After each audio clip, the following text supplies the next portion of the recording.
Halo semua, selamat datang di Ngomers Talk, ngobrol bareng mahasiswa e-commerce. Sebelumnya perkenalkan, saya Nindi Orsela Ramadhani sebagai host di podcast kali ini. Nah, kita bakal ngobrolin tentang ilmu komunikasi yang banyak orang bilang ilmu komunikasi itu jurusan yang cuma ngomong, presentasi, dan tampil di depan kamera doang. Tapi bener nggak sih ilmu komunikasi itu sesederhana itu? Nah, hari ini kita bakal bahas tema tentang ilmu komunikasi itu sebenarnya belajar apa, kayak realitanya gimana, dan prospek kerja ke depannya itu kayak gimana sih. Nah, di sini kebetulan sudah hadir dua mahasiswa ilmu komunikasi. Halo, selamat datang Kang. Halo.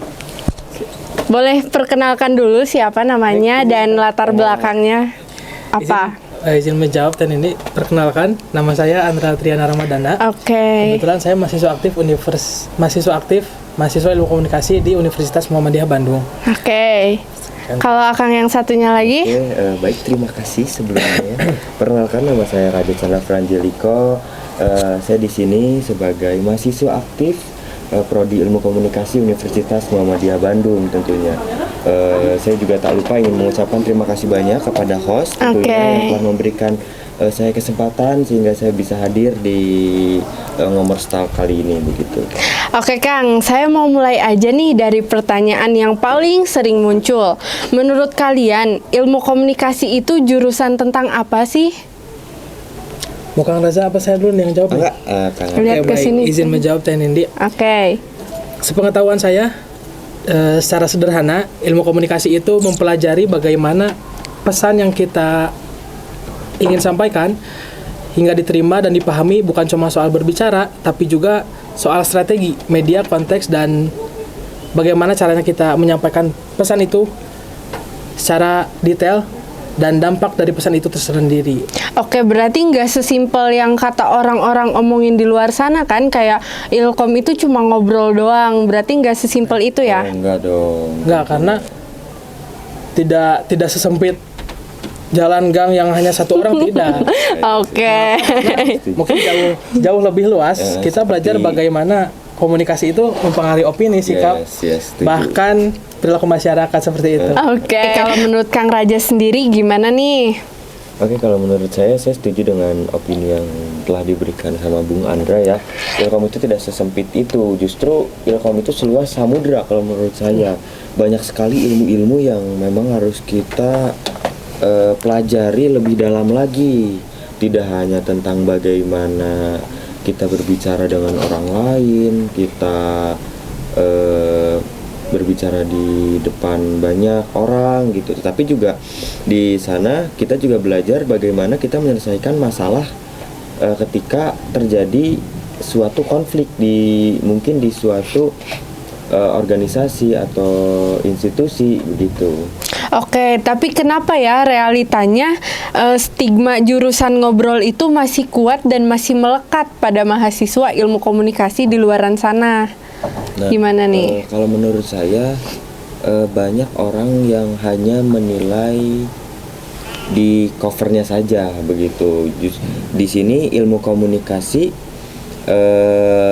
maka orang-orang tuh beranggapan hanya tentang ngobrol saja gitu. Oke. Mereka tidak mendalami atau tidak tahu bagaimana dan apa saja ilmu-ilmu yang didapatkan ketika kita masuk ke Prodi Ilmu Komunikasi begitu. Oke, terima kasih ya, jawabannya cukup detail dan mungkin bisa menjawab pertanyaan orang-orang di luaran sana yang selalu menanyakan mahasiswa Ilkom itu ngapain aja sih. Nah, sekarang kita masuk ke realitanya di perkuliahan. Apa saja hal yang biasanya dipelajari di ilmu komunikasi waktu akang-akang kuliah ini nih di semester kemarin? Aduh, apa saja? Apa banyak tuh? sih sebenarnya. Coba diingat-ingat lagi. Sebetulnya kalau menurut saya biasanya ada beberapa mata kuliah seperti diantaranya komunikasi interpersonal, public relation, jurnalistik, periklanan, komunikasi massa, sampai ada MPK. Di sana namanya MPK, di mana itu metode penelitian kuantitatif dan kualitatif. Kualitatif, oke. Terus apalagi tuh yang Kang Raja ingat mungkin? Kalau saya yang mungkin belum disebutkan oleh Bung Andra ya, mungkin masih banyak kita belajar di ilmu komunikasi itu tentang teori-teori gitu di dalam komunikasi, terus juga komunikasi antar budaya, bagaimana ketika kita ngobrol dengan orang yang berbeda budaya atau berbeda suku begitu ya. Terus juga di dalam sana juga kita belajar jurnalistik tentunya ya. Ketika kita bagaimana kita membuat berita, kita membuat pertanyaan yang cukup detail begitu. Oke, nah banyak juga ya kalau kita dengar jawaban dari Kang Andra dan Kang Raja. Nah, kalau soal tugas, seperti apa sih realitanya di kampus jurusan ilmu komunikasi itu? Tugasnya nih. Kalau untuk tugasnya sebenarnya banyak sekali ya. Dari mulai bagaimana kita menilai berita, mungkin dosen-dosen banyak banget yang nyuruh kita untuk ini nilai berita seperti apa, membuat press release, membuat analisis iklan begitu. Analisis apa ya? Oke, berarti bukan cuma teori doang ya? Ya betul. Bahkan di dalam ilmu komunikasi itu kita belajar yang namanya manajemen event. Nah di dalam pelajaran tersebut bagaimana ketika kita menjadi IO di suatu acara. Event organizer. Nah, kalau menurut kalian, apa tantangan terbesar mahasiswa ilmu komunikasi itu? Mungkin izin menjawab, kalau menurut saya pribadi, yang saya rasakan diantaranya tantangan terbesar semasa saya di ilmu komunikasi, salah satunya kerja kelompok. Kerja kelompok, iya. Kenapa tuh kelompoknya? Karena di sana banyak kepala kita, yang dimana itu ada banyak sekali kita harus bisa menyampaikan komunikasi kolaboratif, yang cuma bukan satu kepala seperti itu. Karena tugas itu dikerjakan bersama-sama, tugas itu dikerjakan bersama tim seperti itu. Dan itu nggak selalu mudah ya. Menyatukan satu kepala itu atau banyak kepala itu tidak mudah seperti itu.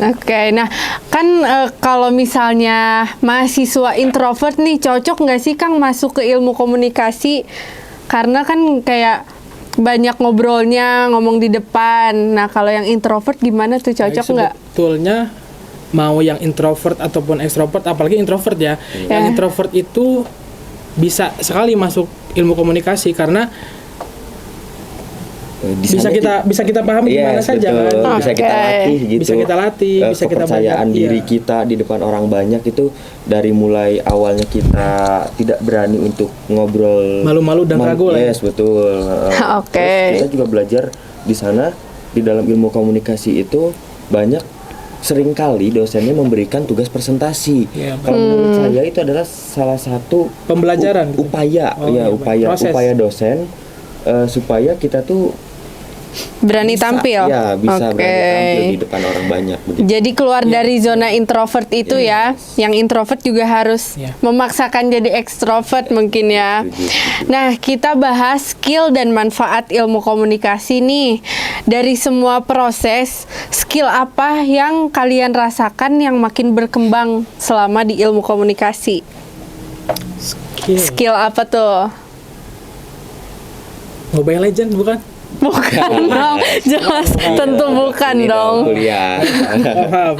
Bukan di luar kuliah ya. Mungkin kalau secara pengalaman saya pribadi dari yang awalnya saya malu-malu berbicara, saya tidak bisa bagaimana mengatakan atau menyampaikan pesan seperti apa sih kepada orang lain, bagaimana sih caranya, seperti apa yang enak menyampaikannya, tutur katanya, tutur bahasa yang sopan dan santun seperti itu mungkin. Kasih itu saya belajar bahwa ternyata berbicara pun ada skillnya, ada caranya, ada tekniknya agar pesan yang ingin kita sampaikan dapat tersampaikan dengan baik seperti itu.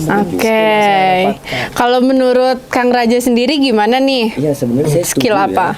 Sama Bung Andra ini dari mulai saya itu tidak berani ngobrol di depan orang banyak, tetapi ketika ada paksaan dari dosen itu untuk presentasi di depan gitu, seringkali dosen itu menyuruh. Nah dari situ saya mulai berani gitu. Ada pepatah mengatakan bisa karena terbiasa. Betul, saya bisa setuju. karena saya sudah terbiasa melakukan presentasi ini, dan tentu juga di sebelum saya masuk ke ilmu komunikasi itu tutur kata saya, pengolahan kata saya itu tidak bisa dibilang tidak cukup bagus ya, tetapi ketika saya sudah memasuki prodi ilmu komunikasi, saya tahu bagaimana cara mengolah tutur kata yang baik supaya enak didengar, supaya tidak bikin orang tersinggung begitu. Oke, nah sebelum-sebelumnya kalau yang saya tahu kalian pernah belajar komunikasi visual design grafis ya? Yes. Berarti kita juga ada skill yang belajar tentang editing dan lain sebagainya. Nah, skill-skill itu tuh relevan gak sih nanti di luar kampus itu yang kita pelajari? Skill mengedit Semuanya. tidak sederhana mengedit. Oke. Relevan gak di dunia luar kampus? Kalau mengenai relevan atau tidaknya, ilmu komunikasi itu tidak hanya berbicara, tapi dalam juga ada tadi apa disampaikan teknik DKV ya, seperti desain dan segala macamnya. Itu cukup relevan di setelah kuliah, ya di pekerjaan nanti setelah kuliah. Oke. Kita bisa menjadi content creator kah, Oh. video editor kah, Oke. gitu. Dan berguna juga di sosial gitu, Ya, seperti betul, itu. betul, Karena betul. dari cara kita berbicara, kita bisa bagaimana caranya kita menjadi pemimpin gitu. Yang awalnya kita dipimpin, kita harus bisa memimpin seperti itu. Oke. Berarti ilmu komunikasi itu bukan jurusan yang sempit ya?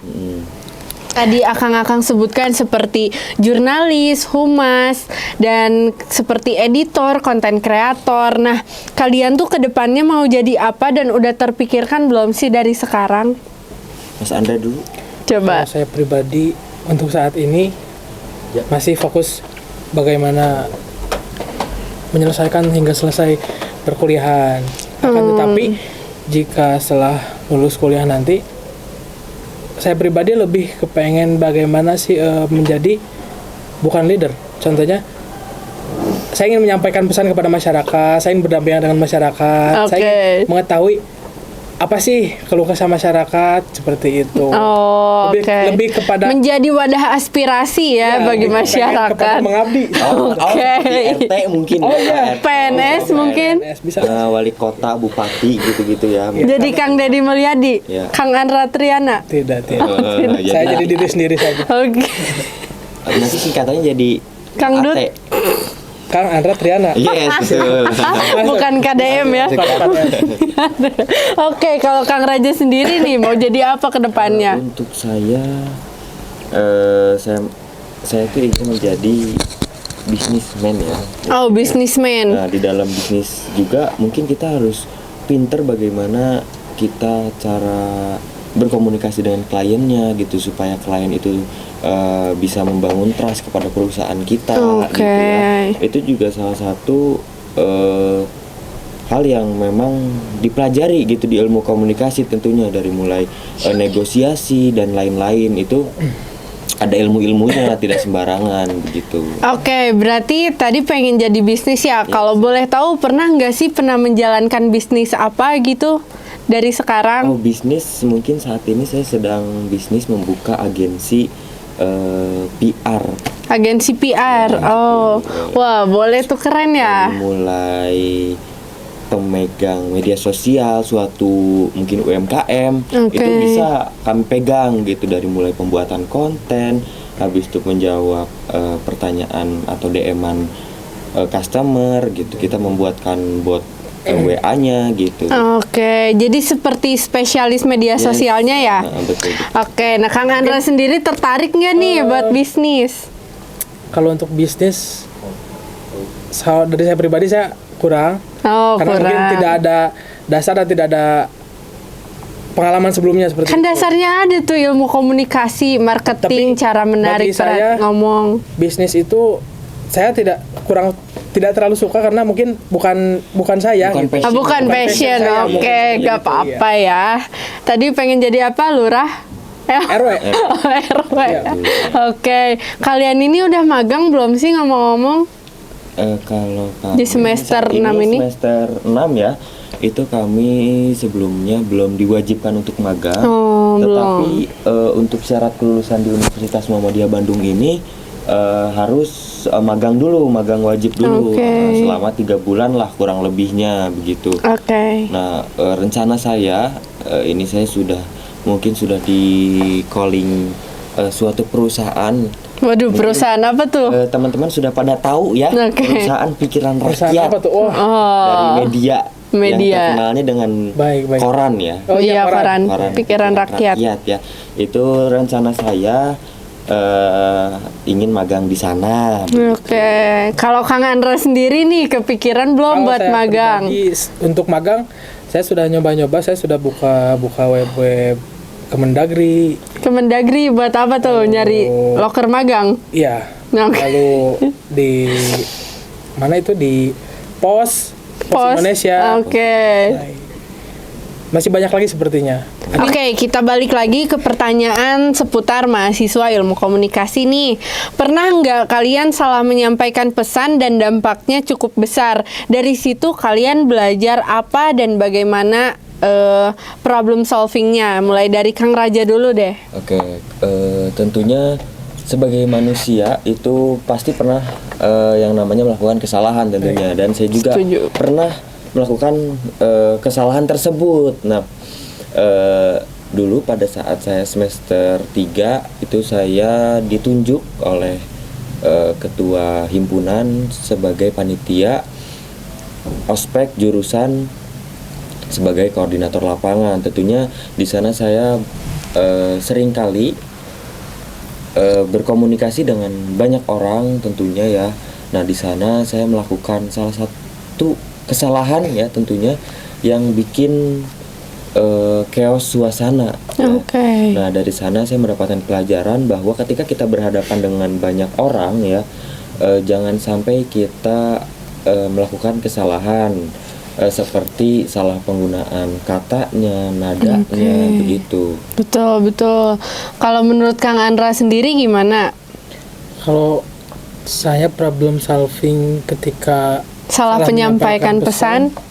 mungkin kurang lebihnya saya setuju dengan statement yang Kang Raja katakan, yang dimana saya juga lebih memperhatikan kosakata atau kalimat yang ingin saya sampaikan, intonasi, dan mungkin tanggung jawab terhadap kesalahan atau dalam berbicara saya, dampak apa yang akan saya terima seperti itu. Oke. Mungkin lebih kok ya udah itu salah saya seperti itu. Oke. Nah, kalau menurut Kang Raja nih, kenapa miskomunikasi masih sering terjadi? Padahal orang sekarang punya banyak media. Kenapa orang di zaman sekarang masih banyak miskomunikasi? Iya. Ya? Dari mulai tadi kan media online ya tentunya ini kan. Di dalam dunia sehari-hari pun kita masih mengalami yang namanya miskomunikasi.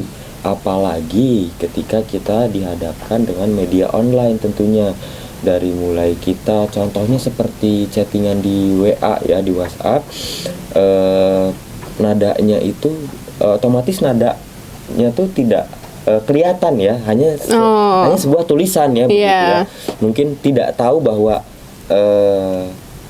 bagaimana si kata itu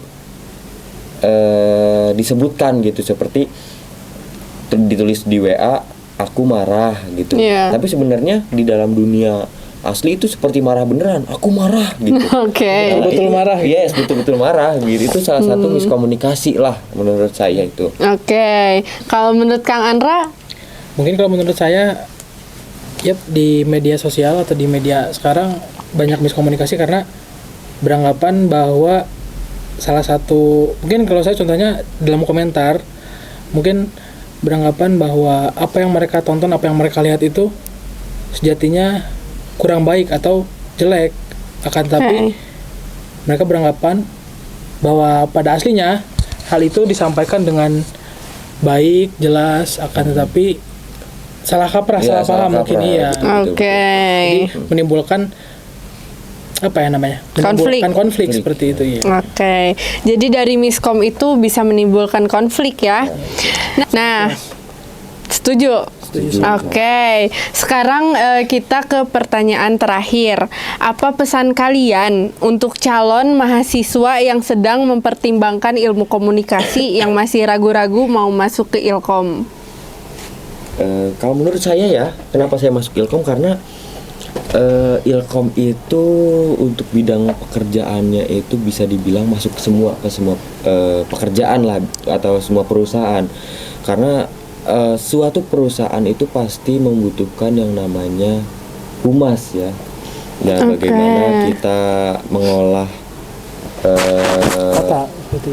mengolah perusahaan lah, bisa dibilang audiens perusahaannya seperti apa ketika perusahaan tersebut mengalami masalah. Penghubung antara perusahaan dengan masyarakat ya. Betul. Terus juga untuk mungkin ilmu komunikasi bisa menjadi jurnalis tentunya. Bisa tampil di TV ya, mungkin orang-orang banyak mengincar ya. Meliput seperti itu. Terus juga jadi MC di acara-acara besar, juga termasuk salah satu pekerjaan. Ya, salah satu pekerjaan di ilmu komunikasi. Jadi prospek kerja dari ilmu komunikasi itu luas ya. Nah, satu kata deh buat ilmu komunikasi, apa tuh dari Akang-akang? Satu kata apa ya? Bisa, kalau menurut saya, bagi saya bisa karena terbiasa. Oke, bisa karena terbiasa. Kalau menurut Kang Raja? Ilkom, mahasiswa Ilkom itu harus berani, jangan pernah takut, jangan pernah malu gitu. Oke, terima kasih ya atas obrolannya. Nah, dari obrolan hari ini kita bisa simpulkan bahwa ilmu komunikasi itu bukan sekadar ngomong, tapi tentang strategi, pemahaman, dan dampak dari sebuah pesan. Jadi prospek kerja dari ilmu komunikasi itu sangat luas ya, bukan cuma ngomong dan juga tampil di depan doang. Dan sudah dijelaskan dari obrolan kita hari ini. Terima kasih untuk para narasumber yang sudah berbagi pandangannya gimana, persepsinya gimana tentang ilmu komunikasi. Dan terima kasih juga untuk teman-teman yang sudah mendengarkan Ngomers Talk, ngobrol bareng mahasiswa Ilkomers. Semoga dari obrolan kita ini bisa menambah wawasan untuk teman-teman semua. Sampai jumpa di episode berikutnya. Bye!